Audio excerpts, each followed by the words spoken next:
ঢাকা বিশ্ববিদ্যালয়ের রাজনীতি মানেই আন্দোলনের ইতিহাস, গৌরবের স্মৃতি আর নানা বিতর্ক। সেই বিতর্কের কেন্দ্রবিন্দু হচ্ছে ঢাকা বিশ্ববিদ্যালয় ছাত্র সংসদ বা ডাকসু।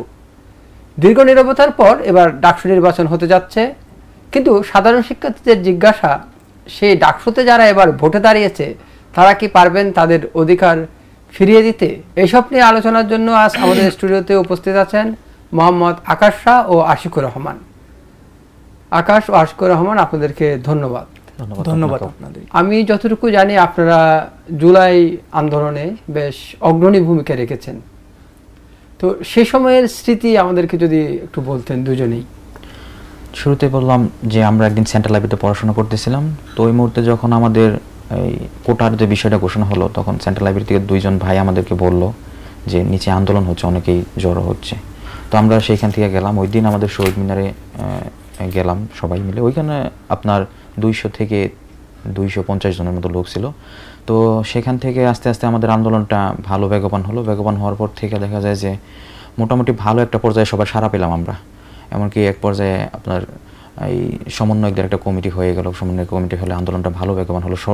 আমরা তখন প্রত্যেক হল থেকে আন্দোলন নিয়ে আসতাম, যে একটা টাইম দেওয়া হতো সেন্ট্রাল লাইব্রেরির সামনে থেকে আমরা রাজু ভাস্কর্যে যাবো অথবা ধরেন আপনার শাহবাগে যাব।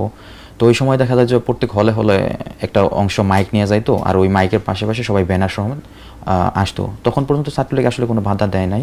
তো আস্তে আস্তে তখন আন্দোলনটা আরও বড় হয়ে গেল। আমাদের সাথে ঢাকা কলেজ, ওইদিকে বদরুন্নেসা কলেজ, ইডেন কলেজ, আপনার ধরেন জগন্নাথ বিশ্ববিদ্যালয় একবার এক হলো। তো তখন আস্তে আস্তে ছাত্রলীগের বিষয়টা একটু ছাত্রলীগের বিপক্ষে চলে যাচ্ছিল। তো তখন থেকে আস্তে ছাত্রলীগ বাধা দেওয়া শুরু করলো। আন্দোলনের এক পর্যায়ে ক্যাম্পাস বন্ধ হয়ে গেল। বন্ধ হওয়ার পরে আবার ক্যাম্পাস খুললো, তারপরে আবার নতুন করে আন্দোলন শুরু হলো। ঈদের যে বন্ধটা ছিল, ওই বন্ধের পরে মোটামুটি ভালো পর্যায়ে আন্দোলনটা সরকারের একটা ভিত হারিয়ে গেল। তারপরে 14 তারিখে আপনার যেটা হলো যে রাজাকার যে স্লোগানটা, এই স্লোগানের পরে মূলত আরো সবাই, হ্যাঁ, ওটার পরে রাতে আপনার সবাই বের হয়ে গেছে। যার কেউ লুঙ্গি পরা ছিল, ওইরকম যে অবস্থা। আপনি ক্যাম্পাসে ছিলেন? হ্যাঁ, আমি ক্যাম্পাসে ছিলাম, আমি আন্দোলনে ছিলাম, সামনের সারিতে আমি আন্দোলনে ছিলাম। তো সবাই বের হয়ে গেল। ওই রাতের পর থেকে 15 তারিখে তখন ছাত্রলীগ বিষয়টা বুঝতে পারছিল যে আন্দোলন আর এখন আর ছোট পর্যায়ে নেই, দমানো সম্ভব হচ্ছে না। এরপরে ছাত্রলীগ আপনার 15 তারিখে মহানগর, উত্তর, দক্ষিণে অনেক দূর থেকে আপনার আপনারা ওই সময় বেশ সক্রিয় ছিলেন। আকাশ ভাইয়ের অভিজ্ঞতা যদি আমার অভিজ্ঞতা যদি বলি, আমি হচ্ছে ক্যাম্পাসে 24 সালের 27শে জুন আমি সবেমাত্র হলে উঠি। তো আমি হচ্ছে আপনারা জানেন যে ঢাকা বিশ্ববিদ্যালয় হলে উঠতে হলে হচ্ছে এলাকার যে ছাত্রলীগের ভাইরা থাকে তাদের জোনের মাধ্যমে হচ্ছে উঠতে হয়। তো আমি হচ্ছে 27শে জুন 2024 সালের আমি 113 নম্বর রুমে উঠি আমার ভাইয়ের মাধ্যমে, মানে ছাত্রলীগের আমাদের এলাকার যে ভাইরা থাকে। তো উঠার পরে হচ্ছে আপনার 3-4 দিন জানেন তো ঢাকা বিশ্ববিদ্যালয়ের গণরুমের অবস্থা, সেখানে হচ্ছে অলমোস্ট 30 জন আছে। তো আমাকে ওই রুমের মধ্যে দিল, গণরুমে উঠতে হলো। আমার হচ্ছে বেডটা মানে বিছাতে পারিনি, আমি হচ্ছে আমার তোষকটা রুমের সামনেই রেখে দিয়েছিলাম। তো 3 দিন হয়। এরপরে হচ্ছে আপনারা জানেন যে একদিকে হচ্ছে শিক্ষকদের পেনশন স্কিমের একটি আন্দোলন চলতেছিল, এবং 2 তারিখ থেকে যখন আসিফ ভাই, তারপর হচ্ছে নাহিদ ভাইরা সেন্ট্রাল লাইব্রেরি থেকে আপনার এই যে কোটার যে রায়টা হয়, তারপর যে আন্দোলনটা শুরু করে। তো আমরা হচ্ছে প্রথম দিকে আন্দোলনে যেতে চাইলেও আমাদেরকে ছাত্রলীগ করতো কি রুমে আইসা তালা দিয়ে রাখতো, এবং গেস্ট রুমে তালা দিয়ে দিত। গেস্ট রুম না, আমাদের সরাসরি রুমে হচ্ছে তালা দিয়ে যেত। এবং হচ্ছে যখন রুম খোলা থাকতো ওরা বলতো যে তোরা যে হচ্ছে আন্দোলনে যাবি, এই আন্দোলনে তোদেরকে গেস্ট রুমে ধরা হবে। অর্থাৎ ছাত্রলীগ আসলে তখন চেয়েছিল যে আন্দোলনটা দমানোর জন্য যত রকম চেষ্টা আছে, এবং ওরা আমাদেরকে একটা মানে বিকল্প চিন্তাধারা আমাদের মধ্যে তৈরি করতে চেয়েছিল। ওরা বোঝাতে চাইছিল যে তোমরা যেটা চাচ্ছ যে কোটা সংস্কার, এটা স্বয়ং প্রধানমন্ত্রীও চাচ্ছে, কিন্তু এটা আমাদের সাথে এক ধরনের মুদা ঝোলানো বলা চলে। অর্থাৎ সেই সময় আসলে একটা দুঃসহ সময় গেছে আপনাদের। একদিকে ছাত্রলীগ আপনাদের প্রতিপক্ষ, আর সরকার তাদের সঙ্গে আছে, এবং আপনারা যারা আন্দোলনে। আচ্ছা, আমি যেটা বলছিলাম যে দুজনকে বলছি যে 29 বছর পর তো এবার নির্বাচন হয়েছিল শেখ হাসিনা সরকারের আমলে, কিন্তু সেই নির্বাচনটা আসলে ঠিক ছাত্রদের প্রতিনিধিত্ব করে নাই। এবার আরো 6 বছর পর আবার নির্বাচন হচ্ছে। নির্বাচন কেমন হবে বলে মনে করছেন আপনারা? নির্বাচন আমাদের দৃষ্টিতে যদি প্রশাসন ঢাকা বিশ্ববিদ্যালয় প্রশাসন যদি আরেকটু শক্ত হয় তাহলে নির্বাচনটা আশা করি ছাত্রদের যে আশা আকাঙ্ক্ষার প্রতিফলন সেটা এই নির্বাচনে ঘটবে। এমনকি সেখানে দলীয় প্যানেল থেকে যদি না আসে, স্বতন্ত্র প্যানেল থেকে যারা আসে, ছাত্রদেরও ঢাকা ইউনিভার্সিটির সকল ছাত্রছাত্রীদের একটা আকাঙ্ক্ষা যে নির্দলীয়ভাবে যে আসবে সে যদি ক্যাম্পাসে সাস্টেনেবলভাবে থাকতে পারে এবং ভালো কাজ করতে পারে তাহলে এটা তাদের আশা আকাঙ্ক্ষার প্রতিফলন ঘটবে। আমি যদি বলতে চাই যে আপনার আগের যে 2019 সালে যে নির্বাচনটা ছিল ওই নির্বাচনটা ছিল একটি ডামি নির্বাচন এবং ওই নির্বাচনে শিক্ষার্থীদের স্বতঃস্ফূর্ত কোনো অংশগ্রহণ ছিল না। আপনারা মিডিয়াতে দেখেছেন এবং আপনারা যেহেতু সাংবাদিক সবাই অবগত আছেন ওই বিষয়ে। তো এইবার 6 বছর পর দীর্ঘ যেই নির্বাচন হতে যাচ্ছে এই নির্বাচনে যারা অংশগ্রহণ করতে যাচ্ছে বেশিরভাগই হচ্ছে জুলাই আন্দোলনের সম্মুখ সারির যোদ্ধা। তো সকলেই হচ্ছে তাদের গণতান্ত্রিক অধিকার সম্পর্কে সবাই হচ্ছে সচেতন। তো সেক্ষেত্রে হচ্ছে এইবার যে নির্বাচনটা কোনো দলীয় ব্যানার থেকে আসবে বলে আমরা আশা করি না। কিন্তু মূল প্রতিদ্বন্দ্বী তো ছাত্রদল এবং শিবির, ওটাই বোঝানো হচ্ছে। ছাত্রদল শিবির এটা দেখাতে পারে মিডিয়া জগতে, কিন্তু সাধারণ শিক্ষার্থীদের যে পারপাস, সাধারণ শিক্ষার্থীদের যে চিন্তাধারা, তারা চাচ্ছে এমন একটি নেতৃত্ব এখান থেকে গড়ে উঠুক যে নেতৃত্ব কোনো লেজুর ভিত্তিক ছাত্র রাজনীতির প্রতিনিধিত্ব ক্যাম্পাসে করবে না। তো সেক্ষেত্রে বলা যায় যে এইবার স্বতন্ত্র প্রার্থী বা স্বতন্ত্র প্যানেল থেকে এই ধরনের প্রার্থী উঠে আসার সম্ভাবনা বেশি। দীর্ঘদিন রয়েছে যে আসলে মানে নির্বাচিত হওয়ার পর নেতারা শিক্ষার্থীদের স্বার্থ ভুলে যায়। আপনার এখানে মতামতটা কি? শিক্ষার্থীদের স্বার্থ ভুলে যায় বলতে এখানে হচ্ছে সরকারের একটা প্রভাব থাকে। তো আমরা চাচ্ছি ডাকসুটা যদি সরকারের প্রভাব মুক্ত রাখা যায় তাহলে যারা এখান থেকে নেতৃত্ব উঠে আসবে তারা শিক্ষার্থীদের কল্যাণে এবং শিক্ষার্থীদের যে প্রত্যাশা এবং শিক্ষার্থীদের যে আশা আকাঙ্ক্ষা সেই দিকে বেশি গুরুত্ব দিবে বলে আমি মনে করি। তার মানে একটা গণতান্ত্রিক পরিবেশ ফিরে আসবে। তো এই বিষয়ে আশিকুর রহমানের কাছে জানতে চাচ্ছিলাম, ক্যাম্পাস গণতন্ত্র বলতে আমরা আসলে যেটা বুঝি, আপনার কি মনে হয় কি যে সেটা ফিরে আসবে এই নির্বাচনের মাধ্যমে? আপনার এতদিনের অবজারভেশন কি বলে? ক্যাম্পাস গণতন্ত্রের যে বিষয়টা আপনি আমাকে বুঝালেন সেটা অবশ্যই ফিরে আসবে এই নির্বাচন মাঝখানে যদি আমরা নির্দলীয় কাউকে এখানে নির্বাচনের মাধ্যমে জয়ী করতে পারি। আর যদি সেখানে দলীয় কেউ জয়ী হয় তাহলে সামনে তো নির্বাচন, যদি নির্বাচনের পর এইখানে ক্যাম্পাসটা রাজনৈতিক বলয় মুক্ত থাকে তাহলে আমি মনে করি এখানে যেই আসবে এই নির্বাচনের পরে সে ক্যাম্পাসকে গণতান্ত্রিক একটা প্রক্রিয়ায় রাখতে পারবে। না সেটা কি আপনি দলের বাইরে মানে স্বতন্ত্র প্রার্থী বলে এই কথা বলছেন? না আসলে না স্বতন্ত্র প্রার্থী বলে এই কথা না, কারণ আপনি যখন একটা রাজনৈতিক দলের প্রতিনিধিত্ব করবেন, আপনার মাদার পার্টি আছে, আপনার ফাদার পার্টি আছে, তাদেরকে আপনাকে বোঝাতে হবে যে কারণ ঢাকা বিশ্ববিদ্যালয় দ্বিতীয় সংসদ, এখানে যদি একটা আন্দোলন শুরু হয় সরকারের ভিত কেঁপে যায়। কিন্তু আপনি যে শেখ হাসিনার পতন যেটা হয়েছে সেটা কিন্তু আন্দোলনটা কিন্তু ঢাকা বিশ্ববিদ্যালয় কেন্দ্রিক গড়ে উঠেছিল, সেই আন্দোলনটা কিন্তু সারা বাংলাদেশ সরে গেছে। তো সরকার এখানে চায় যে ক্ষমতাসীন সরকার যে কোনো সরকার আসলে এখানে চায় যে ঢাকা বিশ্ববিদ্যালয়কে যে কোনোভাবে হোক একে দমিয়ে রাখার জন্য। তো যদি ক্ষমতাসীন দল এসে যদি এখানে হস্তক্ষেপ করে তাহলে অবশ্যই ক্যাম্পাসে গণতান্ত্রিক ধারা যেটা এখন আছে সেটা থাকবে না। আচ্ছা আকাশ, আপনি গেস্ট রুমের কথা বলছিলেন ছাত্রলীগের সময় এবং আপনিও সেটার শিকার হয়েছিলেন।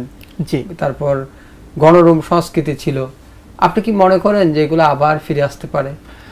দেখেন তখন ছাত্রলীগের আমলে হচ্ছে দীর্ঘ 15 বছর আপনারা জানেন যে স্বৈরাচার শেখ হাসিনা ক্ষমতায় ছিল এবং তার যে ছাত্র সংগঠন তারা প্রতিটা ক্যাম্পাস থেকে শুরু করে হল ভিত্তিক সব জায়গায় তাদের আধিপত্য বিস্তার ছিল।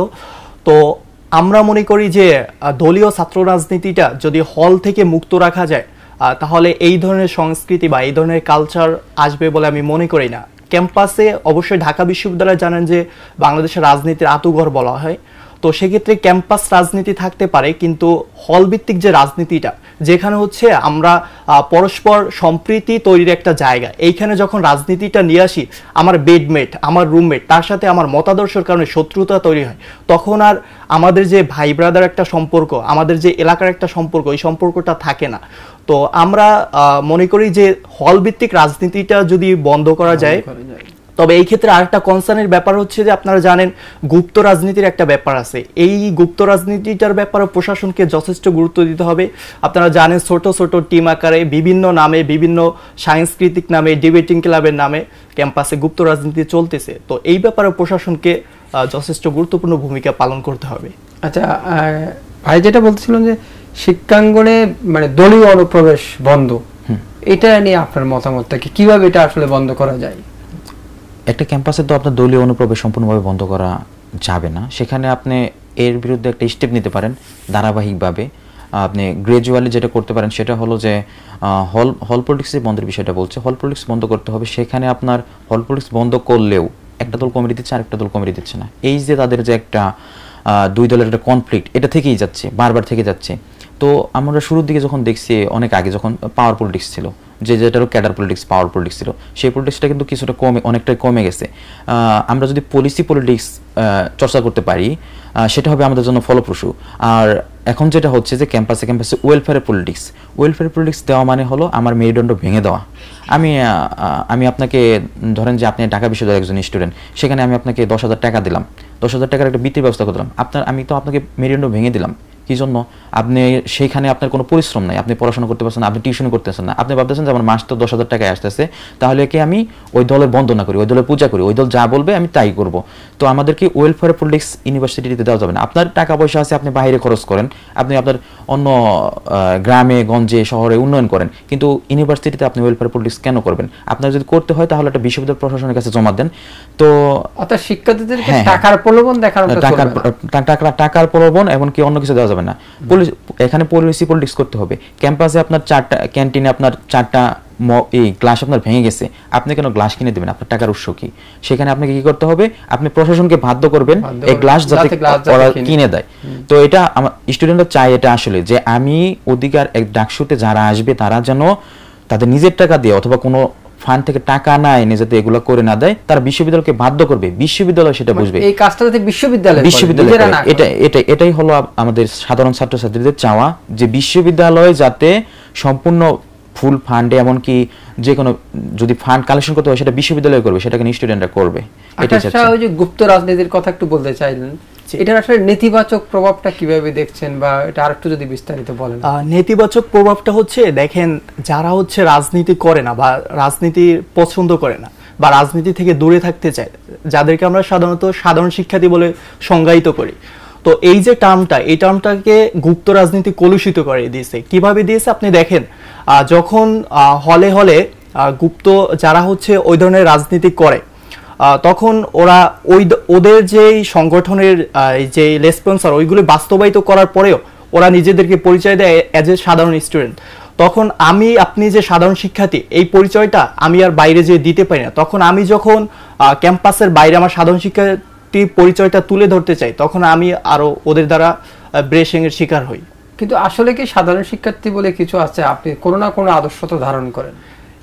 আদর্শ যে কোনো আদর্শ লালন করতে পারে, কিন্তু সেই আদর্শ তো আপনাকে মানে আপনার পরিচয় তো আমার জানতে হবে যে আপনি এই আদর্শটা লালন করতেছেন বা এই আদর্শটা আপনি বিলং করতেছেন। আপনার যখন আমি পরিচয় জানতেছি না, আপনি যদি কোনো অপরাধ করেন, আমি এই দায়ভার কিন্তু আপনার উপরে দিতে পারতেছি না এবং আপনার সংগঠনের উপরে আমি দিতে পারতেছি না। অর্থাৎ ওরা ছদ্মবেশী শত্রু বলা যায় যে ওরা আসলে। আচ্ছা, দুজনের কাছে আমার প্রশ্ন, যে বিশ্ববিদ্যালয় প্রশাসন কেমন ভূমিকা দেখছেন এবারে নির্বাচনে, ডাকসু নির্বাচনে? আর কি বিশ্ববিদ্যালয় প্রশাসন শুরুর দিকে একটু আমাদেরকে প্রথমে ফ্লেক্সিবল ছিল, যে নির্বাচন দেবে না এরকম একটা কাজ তারা পায়তারা করছিল। তো আস্তে আস্তে যখন আন্দোলন শুরু হলো, যেমন এখানে বিনিয়ামিন মোল্লা ভাই, তারপর জামালউদ্দিন খালিদ, এরা কিন্তু অনশনে বসে পড়েছিল। অনশনের এক পর্যায়ে তখন বিশ্ববিদ্যালয় আর কি তফসিল ঘোষণা করলো। তো এখন বিশ্ববিদ্যালয়ের প্রশাসনে আসলে গা ছাড়া ভাবি বিষয়টা দেখা যাচ্ছে, কারণ নির্বাচনের যে একটা আমেজ সেইটা আমরা হলের ভিতরে দেখতে পাচ্ছি, কিন্তু বাহিরে কোনো একটা ওইরকম দেখতে পাচ্ছি না। বাহিরের যে পরিবেশে এখনো মনে হচ্ছে যে অনেকেরই সংকোচ বোধ আছে যে নির্বাচন হবে কি হবে না, এই সমস্যা হবে কি হবে না। মানে আমাদের যে নির্বাচন কমিটি, এদের কাজে তৎপরতা তেমনটা আমরা দেখতে পাচ্ছি না আর কি। প্রশাসনের ভূমিকাটা বলতে হচ্ছে, প্রশাসনের আমরা অনেকটা দুর্বলতা দেখতেছি, কারণ প্রশাসন এখন বর্তমানে লক্ষ্য করা যাচ্ছে একটি পক্ষের প্রতি আংশিকভাবে ঝোঁকা। আপনারা যদি দেখতে পারেন যে ডাকসুর ফর্ম কেনার হচ্ছে তারিখ ছিল 19 তারিখ হচ্ছে লাস্ট ডেট ছিল। তো সেখানে বঙ্গমাতা ফজিলাতুন্নেসা মুজিব হলে তাদের সাংগঠনিক একটি সামান্য ঝামেলা হয়, সেটা নিয়ে হচ্ছে প্রশাসন একদিন ডেট বাড়িয়ে দেয় এবং এই ডেট বাড়ানোর ব্যাপারে সাধারণ শিক্ষার্থীদের যারা ডাকসুর জন্য সেই গত 2024 সালের নভেম্বর থেকে আমরা আন্দোলন করে আসছি, সমন্বিত ডাকসু আন্দোলন থেকে শুরু করে গণস্বাক্ষর, তো আমাদের সাথে বিশ্ববিদ্যালয় প্রশাসন বা বিশ্ববিদ্যালয় অংশীজন কোনো ধরনের আলোচনা বৈঠক আলাপ ছাড়াই হচ্ছে এই ধরনের সিদ্ধান্ত নিয়েছে।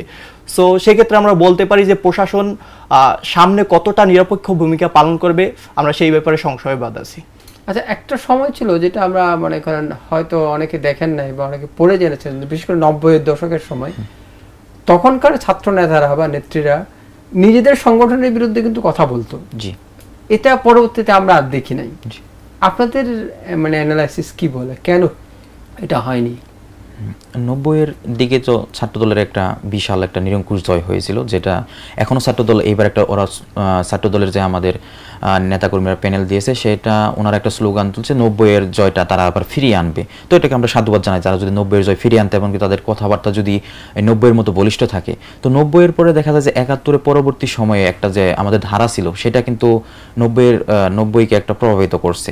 তারপরে আপনার দেখেন যে 90-এর যে এরশাদ বিরোধী আন্দোলনের পরে এরশাদ বিরোধী আন্দোলনের পরে তখন দেখা যায় যে 90-এর মাঝখানে তখন একটা সবার মাঝখানে প্রত্যেকটা গণজাগরণের পরে প্রত্যেকটা গণঅভ্যুত্থানের পরে কিন্তু সবার মাঝখানে একটা মানে একটা আলাদা শক্তি চলে আসে যে আমরা পরিবর্তন করব।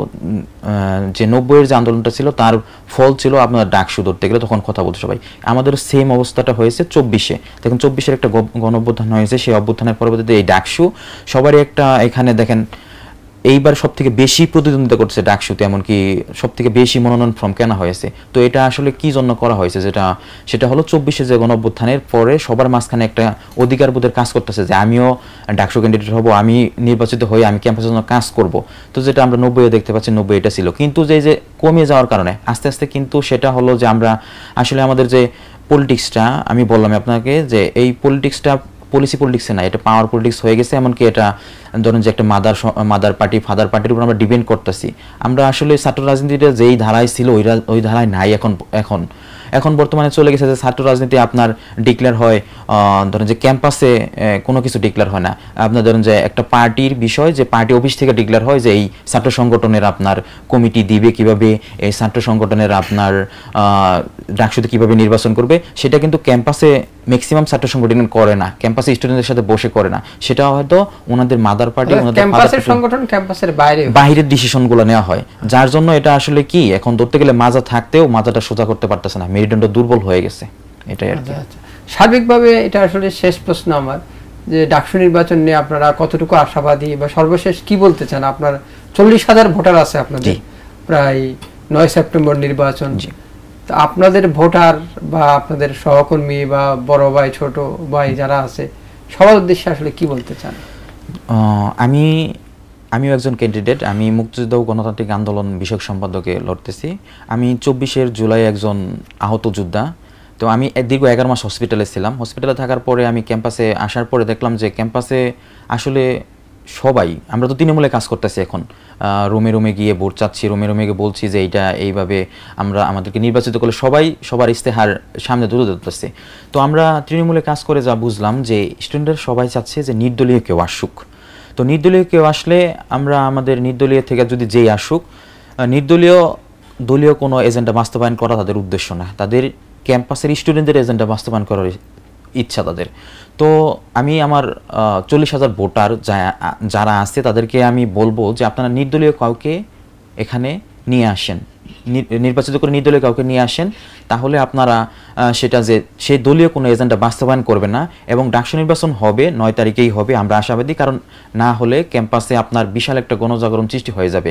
তো সবাই এতগুলো প্রার্থী এরা তো আন্দোলন শুরু করে দিবে, তার জন্য প্রশাসনও এখনো একটা ভালনারেবল সিচুয়েশনে আসে, এটাও ওভারকাম করতে পারবে আশা করি। তো এটা ওভারকাম করলে পরে ক্যাম্পাসে আরও একটা 26 তারিখের পর যখন আমাদের সম্পূর্ণভাবে কার্যক্রম শুরু হবে, তখন আমি মনে করি যে একটা আপনার আমেজে সুষ্ঠুভাবে একটা নির্বাচন হবে এবং কি শিক্ষার্থীরা যারা আছে তারা নির্দলীয় এবং যে ক্যাম্পাসের জন্য আসলেই কাজ করতে চায় এরকম প্রার্থীকে এবার জয় হবে এবং কি তারা ক্যাম্পাসের জন্য যে কয়দিন ক্ষমতায় থাকে সেই কয়দিন একটা ভালো একটা পরিবর্তন আনবে, আমরা এটা আশাবাদী। আকাশ, আমি যদি শেষে বলতে চাই, আমি যেহেতু একজন স্বতন্ত্র সদস্য পদপ্রার্থী কেন্দ্রীয় ছাত্র সংসদের, তো আমাদের আশাটা আমি প্রার্থী হিসাবে এবং সাধারণ শিক্ষার্থীদের প্রত্যাশা থেকে বলবো যে এমন কাউ হচ্ছে সামনে ডাকসুতে ভিপি বা জিএস এজিএস পুরো গভর্নিং বডি নির্বাচিত হোক, যারা হচ্ছে শিক্ষার্থীদের কল্যাণে কাজ করবে এবং শিক্ষার্থীরা জানে যে 5ই আগস্টের পর থেকে বা 5ই আগস্টের পূর্বে স্বৈরাচারের বিরুদ্ধে কারা হচ্ছে সবসময় তাদের শিরকে উঁচু রেখেছে এবং অন্যায়ের বিরুদ্ধে তাদের কণ্ঠকে জাগ্রত রেখেছে।